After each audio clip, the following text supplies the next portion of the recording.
আজকে রবিবারের special menu হচ্ছে মাটন। আজকে মাটন রান্না করব। এই যে আমি কাঠের উনানে রান্না করব। উনানটা আমার আজকেই কিনে নিয়ে এসেছে, তা প্রথমবার ইউজ করছি। এখন ধরিয়ে দিয়েছি, ভালোই ধরেছে। উনানটা আবার চার্জ দিয়ে বসাতে হয়, তা উনানে কাঠ দিয়ে উনানটা ধরে গেছে। পরে আমি সরষের তেল দিয়ে দিলাম, তারপরে দিয়ে দিয়েছি তেজপাতা আর জিরে। তেলটা এখন ওই মশলাটা গরম হয়ে গেলে তারপরে দিয়ে দেবো আমি পেঁয়াজ। পেঁয়াজ কুচি করে রেখেছি এই যে 1 প্লেট। বাইরে ভীষণ রৌদ্র। এই উনুনের একটাই সুবিধা কি, ফু দিতে হয় না। ওই কাঠ দিলে ভিতরে চার্জের হাওয়া ফ্যান আছে ভিতরে, ওটা হাওয়াতে একা একা উনানটা ধরে যায়। খুব সুন্দর হয়, দেখো কত সুন্দর আগুন জ্বলছে। পেঁয়াজটা একটু ভাজা হয়ে গেছে পরে আদা রসুন বাটা 1 চামচ দিয়ে দিলাম। এখন একটু ভালো করে ভেজে নেব, তারপরে দিয়ে দেবো গুঁড়ো মশলাগুলো। হলুদ দিলাম, লবণ দিয়েছি,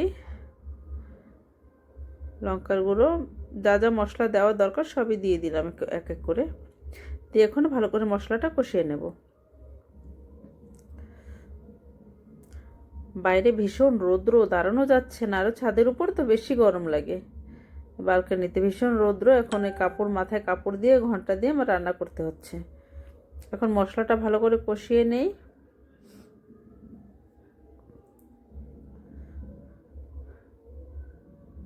মশলাটা কষানো হয়ে গেলে তারপরে মাংসটা দিয়ে মাংসটা রান্না করবো। আজকে আলুটা আলাদা করে ভাজা করে নেই, আলুটা কেটেই রেখেছি। এই যে মাংসটা আমি সব কিছু দিয়ে ম্যারিনেট করে রেখেছিলাম 2 ঘন্টার জন্য। সব কিছু দেওয়া, দই বাকি মশলাপাতি সব দিয়েছিলাম। ভাজাতে, পেঁয়াজ ভাজাতে বেশি একটা মশলা দেইনি, অল্প মশলা দিয়েছি, এতে সব দেওয়া আছে তো। এখন এই টাইম ভালো করে কষিয়ে নেব। এই মাংস কষাতেই বেশি টাইম, অনেক টাইম লেগে যায় কষাতে। আর ম্যারিনেট করে রাখলে, তারপরে দই দিয়ে ম্যারিনেট করলে পরে অনেকটা জল বেরোয়। এখন কষাতে 1 ঘন্টা লাগবে, কষানো হলে তারপরে রান্নাটা হবে আর কি। যে দেখো মাংসটা ভালো সিদ্ধ হয়ে গেছিলো, রান্না করতে খেতেও ভীষণ ভালো হয়েছিল।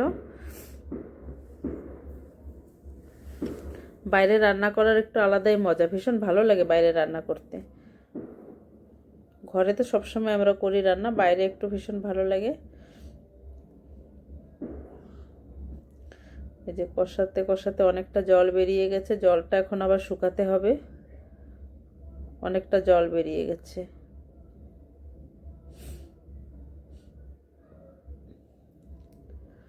সারা সপ্তাহ যা খাওয়া হোক না হোক, রবিবার দিন একটু স্পেশালি হবে। আর স্পেশাল প্রায় সব দিনই হয়, কবে কবার একটু নিরামিষ হয়, নাইলে সবসময় মাছ মাংস থাকে আমাদের। এই যে আলুটা দিয়ে দিলাম, আলুটা দিয়ে এখন আর একটু সময় কষিয়ে নেব। তেল ছাড়া পর্যন্ত কষাতে হবে, যত সময় তেল না ছাড়বে তত সময় কষাতে হবে। এই যে তেল ছেড়ে দিয়েছে, কষানো হয়ে গেছে। জলটা গরম করে রেখেছিলাম, জলটা এনে দিয়ে দিলাম। কড়াই ভর্তি করে জল দিয়েছি। এখন ঢেকে ঢেকে মাংসটা সিদ্ধ হওয়ার জন্য ধীরে ধীরে জাল হবে। যে জলটা ভালো করে ফুটে গেছে।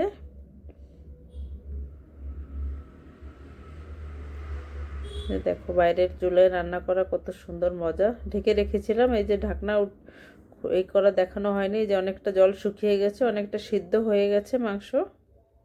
এখন আবার একটু ঢেকে রাখবো। মাটনটা তো ঢেকে ঢেকেই রান্না করতে হয়, দেশি চিকেন মাটন এগুলো ঢেকে ঢেকে কড়াইতে রান্না করলে ঢেকে ঢেকে রান্না করতে হয়। কুকারে দিয়ে দিলে তো আর কথা নেই, একটু সময় হয়ে যায়। এখন গরম মশলা দিয়ে দিলাম 1 চামচ। গরম মশলা দিয়ে আর কিছু সময় ঢেকে রাখবো। এখন পুরো আগুনটা একদম আর কাট দেবো না উনুনে, এরকমই ধীরে ধীরে জাল হবে। ধীরে ধীরে সিমে রেখে দিয়েছি, এখন ধীরে ধীরে জাল হয়ে পুরো সুন্দর করে সিদ্ধ হয়ে মাংসটা গলে যাবে। ভিডিওটা ভালো লাগলে একটা লাইক কমেন্ট শেয়ার করে দিও।